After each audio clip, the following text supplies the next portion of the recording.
RSS काम करती है वो स्टेप बाय स्टेप काम करती है। ये नहीं है कि एक ही दिन में सारी चीजें हमको मिल जाए, वो धीरे धीरे चीजों को लागू करती है।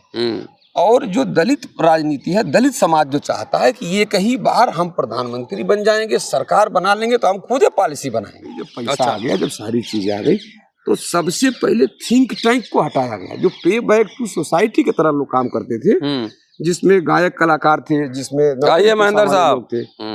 तो ये सबको पहले धीरे धीरे इग्नोर किया गया या पार्टी से निकाला गया और ये कहा गया कि ये लोग गद्दार थे। लोग जो चंदा इकट्ठा करके और बसपा को खड़ा किए, यदि वही लोग आज बसपा के नेता से मिलना चाहते हैं तो 1 लाख रुपए देना पड़ेगा। किसको? मतलब जो बहन जी से मिलने का जो प्रोग्राम है, कोऑर्डिनेटर 1 लाख रुपए की सिस्टम बना लेगा, तब जाके बहन जी से मिलवाता है। ये दुर्भाग्य है दलित राजनीति का। अरबों रुपया फूंक करके उस समाज को भक्ति मार्ग की तरफ ले जाया जा रहा है। ठीक है, ताकि वो जाति जनगणना की बात ना करे, ताकि वो नौकरी की बात ना करे, ताकि वो जितने भी हमारे जुड़े हुए मुद्दे हैं, हमारे जमीन से जुड़े हुए, जीवन से जुड़े हुए मुद्दे हैं, बेरोजगारी है, शिक्षा है, स्वास्थ्य है, सारी चीजें खत्म की जा रही है। उससे ध्यान भटकाने के लिए अरबों रुपया फूंक करके और भक्ति मार्ग की तरफ जनता को ले जाया जा रहा है।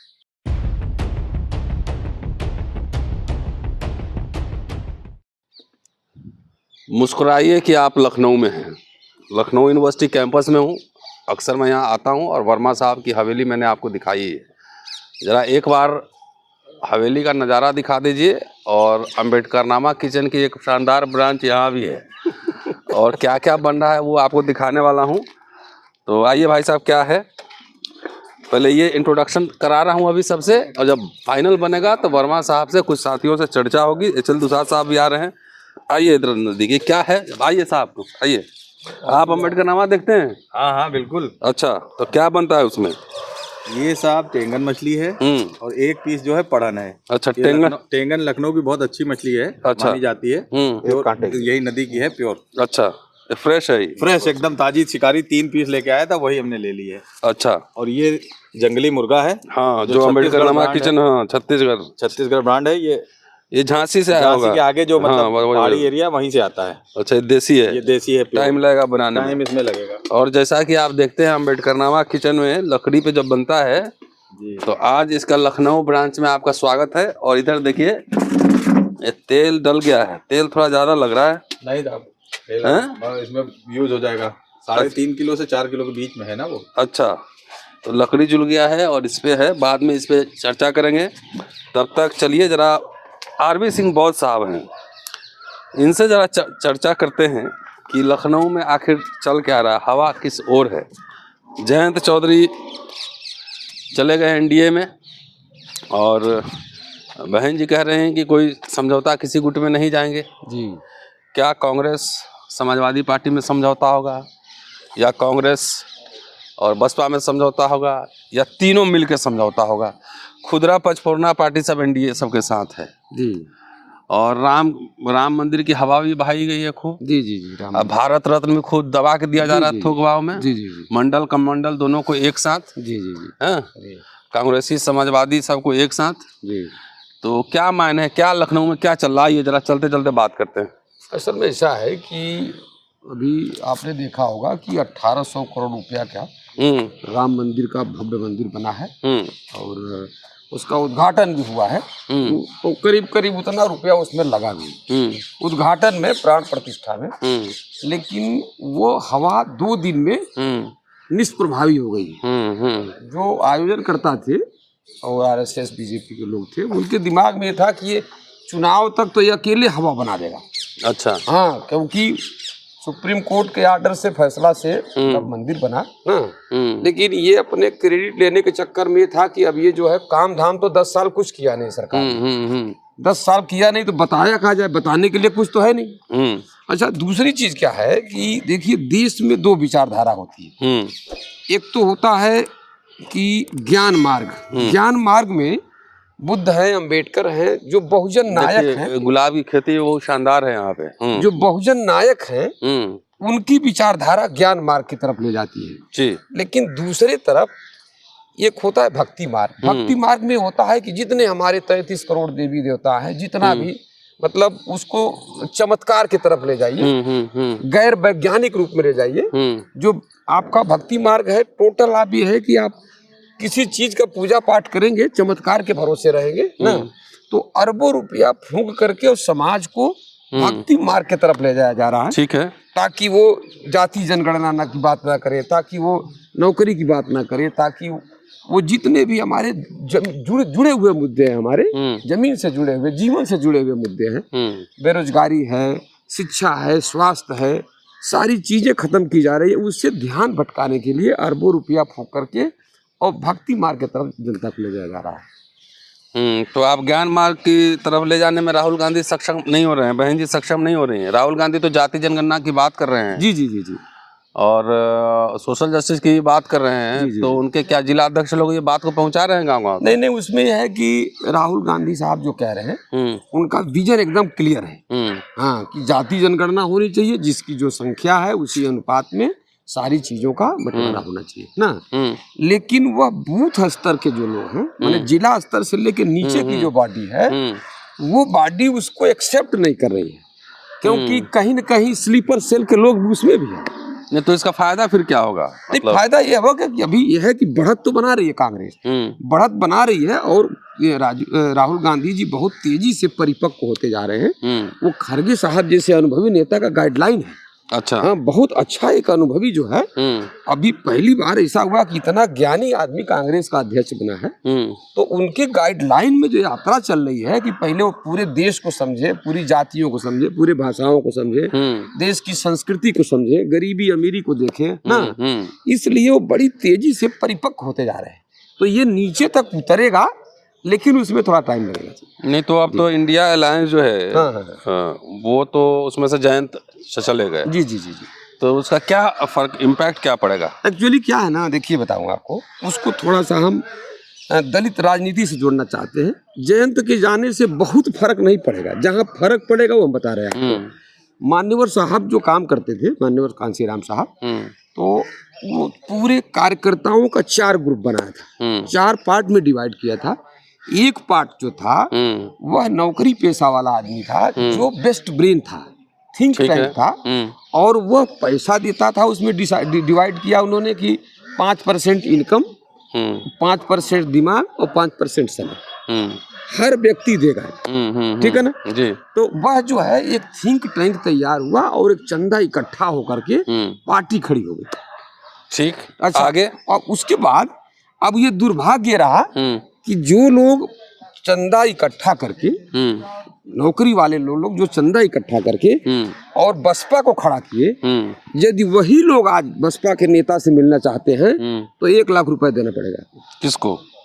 मतलब जो बहन जी से मिलने का जो प्रोग्राम है, कोऑर्डिनेटर 1 लाख रुपए की सिस्टम बना लेगा, तब जाके बहन जी से मिलवाता है। ये दुर्भाग्य है दलित राजनीति का कि जिन्होंने पार्टी खड़ी किया चंदा दे करके, अपने बच्चों के मतलब अपने इनकम को काट करके 5% दिया कि नहीं दिया, समय दिया और दिमाग दिया। फिर दूसरा जो कैडर था उसकी तो और दुर्गति हुई, वो नौकरी पेशा में नहीं था। वो एक आदमी, आप आरोप लगा रहे हैं बसपा का? नहीं लगा, जो हम विश्लेषण कर रहे हैं, एक दलित चिंतक आपसे 1 लाख रुपया मांगा कोई? साहब जो है आप अभी मिलने जाइए तो जो है हमको जो सही है वो सही है, जो सही है। देखिए हम इंजीनियर आदमी है, प्रैक्टिकल बात बता दें आपको, हमें ये राजनीतिक भाषा नहीं आती है, जो सच्चाई है वो मैं बता रहा हूँ आपको। अब क्या है, दूसरा ग्रेड था, वह जो नौकरी पेशा वाला था उसी का भाई था, वो बेरोजगार था। वह अकेले जो है दिहाड़ी करता था, लेकिन वह आंदोलन में कूद गया और वो साइकिल में झंडा बांध करके, वो दूसरा ग्रुप था और उसने माहौल तैयार किया। तीसरा जो ग्रुप था वो गायक कलाकारों का था, जागृति जत्था वालों का था। अच्छा। जो बहुजन नायकों के इतिहास को गा गा करके अपनी विधाओं में ना, उसके बाद नीचे तक ले गया। वो बहुत प्रभावी विधा थी। देखिए वर्मा साहब के कैंपस में शानदार खेती भी है, तरह तरह की सब्जियां हैं, धनिया है, लहसुन है, प्याज है। ऊपर से पूरा लीजिए, पूरा के दिखाइए, ऊपर तरह तरह की सब्जियां यहाँ पे लगी हुई हैं, नींबू भी है, देखिए। अच्छा चलिए, हाँ बताइए। तो वह जो है, जो बहुजन, जो आपके जागृति जत्था के लोग थे, क्योंकि हमारा समाज जो है संगीत की भाषा ज्यादा पसंद करता है ना, और संगीत में है भी हर तरह की। पूर्वांचल में तो इसे लौंडा का नाच है ना, नौटंकी। इसीलिए जो है मान्यवर साहब ने पहला जो मंत्र जो नेतृत्व तैयार किया उसमें ज्यादा तक नाच बाजा वाले लोग थे। अच्छा। जैसे रामहेत भारती थे सीतापुर वाले, नौटंकी चलाते थे। त्रिभुवन दत्त थे अम्बेडकर नगर वाले, वो डांसर थे, मतलब डांस करते थे ना। तो इस तरह के लोग तैयार हुए और अच्छा। गा के बस। जो चौथा ग्रुप था वो राजनीति करता था। अच्छा। तो पे बैक टू सोसाइटी के तहत लाभ तो काम तो ये तीनों ग्रुप ने किया। जो नौकरी वाला था, वो जो बेरोजगार ग्रुप था, और जागृति जत्था के लोग था। लाभ तो मिला उनको जो चुनाव लड़े और सरकार में आए। लेकिन मान्यवर साहब कहते थे कि देखो, जो निजी लाभ के लिए आना चाहता है वो हमारे मिशन में ना है। आपको एक घटना 1 मिनट में बता रहा हूँ। हमारा बरहज विधानसभा पड़ता है देवरिया डिस्ट्रिक्ट में। हमारे गांव में एक नेता हुआ करते थे कृष्णनारायण जी। कृष्णनारायण साहब को कांसीराम साहब बहुत मानते थे।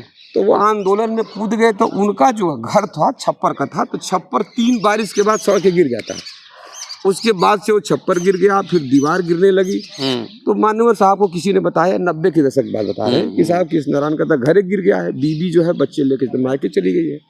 तो मान्यवर साहब कहे कि ऐसा करो कृष्णनारायण, चंदा का पैसा है, 2 कमरे की मकान बना देता है। तो कृष्णनारायण का जवाब आप सुनेंगे तो आपको ताजुब होगा। उसने कहा कि मान्यवर साहब हमको घर नहीं चाहिए। कहा क्यों? कहा आप ही तो कहते थे कि निजी लाभ के लिए जो है मतलब कोई मिशन में हमारे नहीं आएगा। तो ऐसे ऐसे लोगों ने अपना घर फूंक फूंक करके और इस मूवमेंट को खड़ा किया मान्यवर साहब के कहने पे, और बसपा कड़ी हुई, सत्ता में आई। और जितने लोगों ने, जब उस सत्ता में बसपा आ गई, जब पैसा आ गया, जब सारी चीजें आ गई, तो सबसे पहले थिंक टैंक को हटाया गया। जो पे बैक टू सोसाइटी की तरह लोग काम करते थे, जिसमें गायक कलाकार थे, जिसमें महेंद्र साहब थे, तो ये सबको पहले धीरे धीरे इग्नोर किया गया या पार्टी से निकाला गया। और ये कहा गया कि ये लोग गद्दार थे, और सारे के सारे गद्दार थे जो पार्टी से निकाले गए। तो एक तरह से पूरी पार्टी खाली हो गई। तो इसमें हमारा सोचना यह है कि देखिए, हम जैसे कहा जाता है कि सारे लोग गद्दार थे। गौतम बुद्ध जी कहते हैं कि जैसे मान लीजिए कि समाज में 2-4 लोगों के दिमाग में यदि आपको प्रॉब्लम नजर आए, तो ये मान लीजिए 2-4 लोग गलत हो सकते हैं। लेकिन यदि पूरा का पूरा गलत नजर आए तो अपने दिमाग को चेक कराइएगा, है ना। क्योंकि ऐसे कैसे हो सकता है भाई कि कांसीराम साहब ने लाखों कैडराई लोग तैयार किया, पूरा दिन ये गद्दार हो। चलिए, अब इंडिया अलायंस का क्या फ्यूचर है उत्तर प्रदेश में? एक्चुअली क्या है कि अभी शेड्यूल कास्ट का आदमी जो है, चूंकि ये एक बड़ा वोट बैंक है, शेड्यूल कास्ट बड़ा वोट बैंक है, तो उसमें कांग्रेस को चाहिए कि यह जातियों पे आधारित समाज है, ठीक है ना।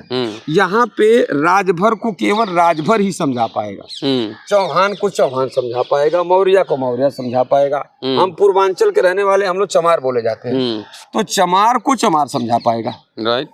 और जो पासी समाज है, मतलब उस जाति का ही नेता यदि रहेगा तो जाति समझेगी, अदरवाइज उसका दूसरा रूप पकड़ लेगा। वो दूसरा तुरंत वो चीज जो है वो दूसरा रूप पकड़ लेगा। कि जैसे अभी किसी चमार के खिलाफ आप कुछ बोल दीजिए तो तुरंत वो जाति रूप पकड़ लेता है। हाँ कि नहीं, ये तो हमारा कपड़ा नहीं पसंद करते हैं, हमारा जो है हमारी कार नहीं पसंद कर रहे हैं, हमारा जूता नहीं पसंद कर, वो तुरंत रूप दूसरा दे देगा। लेकिन उस समाज का आदमी ही उसकी काट है, और उसी समाज का आदमी ही उसको समझा पाएगा। जान लीजिए, क्लियर है। मतलब सब जातियों का नेता खड़ा हो, एकदम खड़ा होगा तभी हो पाएगा, जैसे कांशीराम किए थे। हाँ हाँ हाँ हाँ हाँ, हाँ कांशीराम। वो मॉडल तो भाजपा ने अपना नहीं, वो नहीं अपनाया। भाजपा ने क्या किया कि उसमें से जो, देखिए, जो बहुजन मूवमेंट को जानता है वो कांसीराम साहब ने खड़ा किया, लेकिन नकली बहुजन मूवमेंट को जानने वाले को पकड़ करके भाजपा खड़ी कर देती, जिससे कि जिसकी कोई विचारधारा ना हो, बिकाऊ हो, इस तरह से वो सेट कर देता है। चलिए, एक सवाल और पूछता हूँ मैं आपसे। दलित राजनीति तो अलग है, दलित समाज पे सवाल करता हूँ। जी। ये दलित समाज क्या पॉलिसी फॉर्मेशन में कोई इंटरेस्ट ले रहा है कि यार सरकार बनवाने के बाद ही कुछ करेगा? नहीं, वो इंटरेस्ट इसलिए नहीं ले रहा है नहीं ले रहा है? नहीं ले रहा है। अच्छा, सरकार बनाने में नहीं ना, एक्चुअली क्या है, गवर्नमेंट फॉर्मेशन में ना, पॉलिसी फॉर्मेशन में नहीं उसका ये जैसे है, अभी चल रहा है वर्गीकरण पर चर्चा चल रही है, आरक्षण समाप्त हो रहा है, शिक्षा बर्बाद हो रहा है, सब कुछ हो रहा है, तो ये सब पॉलिसी की मामला है ना, स्टेट पॉलिसी का मसला है। देखिए ऐसा है ना कि जैसे जो आरएसएस काम करती है वो स्टेप बाय स्टेप काम करती है। ये नहीं है कि एक ही दिन में सारी चीजें हमको मिल जाए, वो धीरे धीरे चीजों को लागू करती है। और जो दलित राजनीति है, दलित समाज जो चाहता है कि एक ही बार हम प्रधानमंत्री बन जाएंगे, सरकार बना लेंगे तो हम खुद पॉलिसी बनाएंगे। अच्छा, हाँ, हम खुद तब तक कुछ नहीं चाहिए।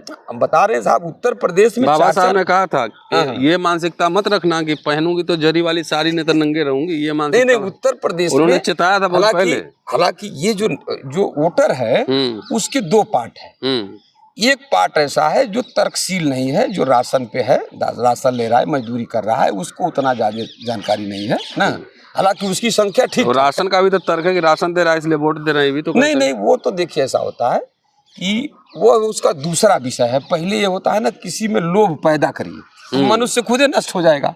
ये गौतम बुद्ध जी ने कहा है कि लोभ जहां आ जाएगा वो मनुष्य खुद ही नष्ट हो जाता है। तो जबरदस्ती लोभ पैदा किया जा रहा है। हाँ, तो उसमें ये है साहब कि जो है, जैसे ये जो शेड्यूल कास्ट का आदमी सोचता है, इसमें इसके दो पार्ट हैं। दूसरा पार्ट जो नौकरी मिडिल क्लास जो तैयार हुआ है, जो कांग्रेस के जमाने में जितना रेलवे में नौकरी पाए थे या पब्लिक सेक्टर में पाए थे, कोल माइंस में पाए थे, उससे मिडिल क्लास तैयार हुआ। वह मिडिल क्लास और उनके बच्चे आज बैठे हुए हैं, क्योंकि मिडिल क्लास करीब रिटायरमेंट के करीब है, नौकरी मिल नहीं रही है। तो जो बीजेपी आरएसएस के लोग चाहते हैं कि इस मिडिल क्लास को ही समाप्त कर दो, इसको उसमें ले आओ, राशन वाले में 5 किलो वाले, एकदम 5 किलो लाइए। जब ये आ जाएगा उसमें तो ये नौकरी मांगेगा नहीं, तो कोई आंदोलन नहीं है, कोई बवाल नहीं है, किसी तरह का लफड़े नहीं।